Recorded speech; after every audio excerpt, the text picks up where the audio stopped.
আজকের অফিস টাইমের মধ্যেই ওই নারীকে মুক্তি দিতে হবে এবং অফিস টাইমের মধ্যেই এই মামলাও প্রত্যাহার করে নিতে হবে। এইভাবে আলটিমেটাম সংসদে বসে বাইরে রাজপথে যেটা দেওয়া যায় সংসদে এটা দেওয়া তো সম্ভব নয়। মাননীয় স্পিকার, আমরা একটা জিনিস সবাই ইতিমধ্যেই হয়তো অবগত হয়েছি যে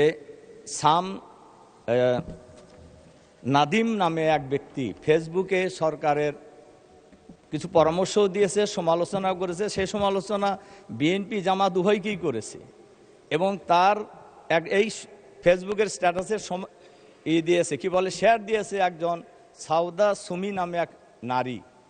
এরপরে পুলিশ তাকে গ্রেপ্তার করেছে এবং বলা হয়েছে উপরের নির্দেশে তাকে গ্রেপ্তার করা হলো এবং মামলাও দেওয়া হয়েছে এবং উপরের নির্দেশে মামলা দিয়ে গ্রেপ্তার করা হলো।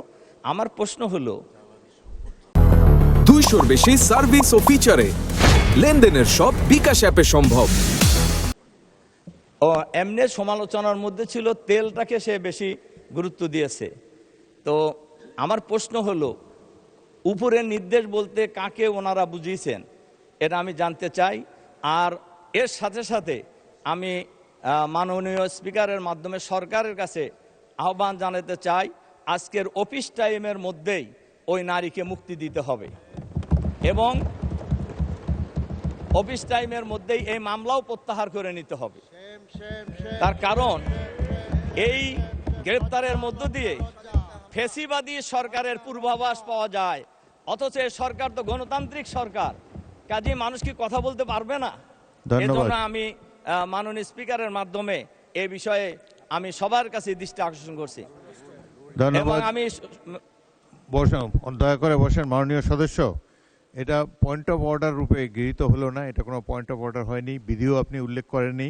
তবুও যেহেতু আপনি বিষয়টি বলেছেন, আমাকে বিরোধী দলীয় নেতা এই বিষয়ে আমার সাথে যোগাযোগ করেছেন, এই সমস্যাটি সমাধান করার জন্য চেষ্টা করেছি। এইভাবে আলটিমেটাম সংসদে বসে বাইরে রাজপথে যেটা দেওয়া যায় সংসদে এটা দেওয়া তো সম্ভব নয় এবং বিধি অনুসারে আপনি প্রয়োজন হলে প্রস্তাব আকারে নিয়ে আসবেন।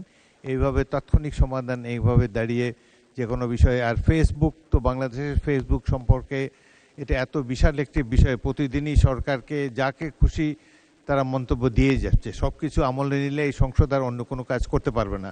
তবুও মাননীয় বিরোধী দলের নেতা আমাকে বিষয়টি জানিয়েছেন, আমরা বিষয়টি খেয়াল করছি, এ ব্যাপারে আমরা প্রয়োজনীয় ব্যবস্থা গ্রহণ করার উদ্যোগ গ্রহণ করব। ধন্যবাদ। বসুন।